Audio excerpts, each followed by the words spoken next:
Hello, জি। আসসালামু আলাইকুম। ওয়ালাইকুম সালাম। কে বলছেন? আমি আপনি যে আপনার মাকে নিয়ে আমি দেখতে আসছিলেন না, আমি ওই মেয়েটাই।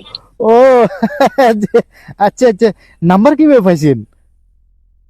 আপনার বোন থেকে নিছি। আপনার বুদ্ধি আছে, বুদ্ধিমতী। যাক, ভালো লাগলো ফোন দিচ্ছেন। কেমন আছেন আপনি? এই তো ভালো, আপনি কেমন আছেন? আছি আছি, আলহামদুলিল্লাহ ভালো আছি। আচ্ছা, আপনাকে একটা প্রশ্ন করতাম। হ্যাঁ হ্যাঁ, 100 বার 100 বার করেন। আপনার কেমন মেয়ে পছন্দ? আমার কেমন মেয়ে পছন্দ বলতে এই একটু জিগজ্যাগ টাইপের, একটু আধুনিক, একটু মডার্ন। এই ধরেন যে একটু জিন্স প্যান্ট পরে, তারপর মনে করেন যে এই গেঞ্জি গায়ে দেয়, তারপর এই চুলের বব কাটিং আছে, তারপর এই মানে এরকম একটু আধুনিক টাইপের আর কি। একটু মডার্ন টাইপের হইলে একটু ভালো লাগে আমার। আপনি একদম পারফেক্ট জায়গায় আসছেন।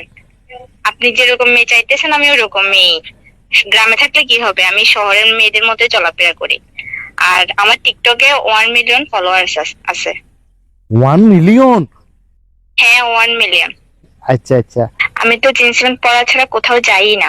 আমি শহরের মেয়ের মতো গেঞ্জি গায়ে দিই। ও আচ্ছা আচ্ছা আচ্ছা। আমি যে লেভেলে স্টাইলিশ মেয়ে, যে আমার চুল লম্বা হইতে দিই না, সবসময় কেটে ছোটই রাখি, বব কাটিং রাখি। ও আচ্ছা আচ্ছা আচ্ছা। তাহলে এবার বলেন, আপনার কি আমাকে পছন্দ হয়েছে?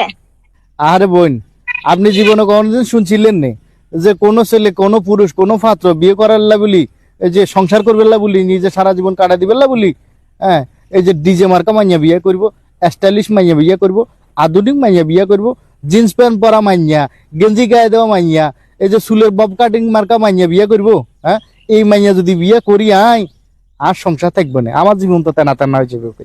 হ্যাঁ, আমার সব টাকা তো ফাল্লারে চলে যাইব। আমি সুন্দর করে কৌশলে যদি না বলতাম, আপনি এই সত্যটা বলতেন না, এটা বাইরে তুই না।